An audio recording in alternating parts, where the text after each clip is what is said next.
Hi, good morning, everyone. यो हेरेर बसिरहनु सम्पूर्ण देश विदेशमा शरीर बस्नुहुने नेपाली भाइ बहिनीहरूमा अहिले यो के एउटा चाहिँ देशको चाहिँ अहिलेको परिस्थितिको बारेमा एउटा चाहिँ जुन चाहिँ पहिला राजावादी भएको होइन अहिलेको सदीको राजाको चाहिँ आएको चाहिँ एउटा घटना चाहिँ सुनाउन लाग्यो यो राजावादीहरूलाई यो राजासँगै सदीको भोटलाई चाहिँ के जानकारी दिन मन लाग्यो भने अब म माथि घटेको घटनै हो होइन यो राजावादीहरूलाई चाहिँ त्यसरी गर्नुपर्ने छ है यो 2004तिरको कुरा हो है इङ्ग्लिसको 2004तिरको कुरा हो सम्पूर्ण 2060तिरको होला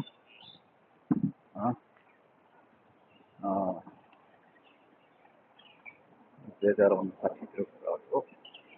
होइन नेपालमा म एयरपोर्ट जानु थिएँ अनि फ्यामिली चाहिँ अब तपाईँको बाहिर होइन त्यो बेलामा अब कस्तो थियो होइन एयरपोर्ट टाइट थियो अनि त्यहाँ अब चाहिँ आर्मीहरूको चाहिँ कस्तो थियो त अर्थ होइन आर्मीको शासन बेलामा आर्मीहरूको चाहिँ शासन कस्तो भन्ने कुरा अनि जनताको चाहिँ सेवा कस्तो हुन्छ भन्ने कुरा त्यहाँ थाहा हुन्छ मलाई म जानबाट चाहिँ परिवार छोड्न जाने मलाई अनि रोक्ने अनि मलाई चाहिँ ला भनेर म बिहारिएको उँभो रहेछ भनेर एउटा चाहिँ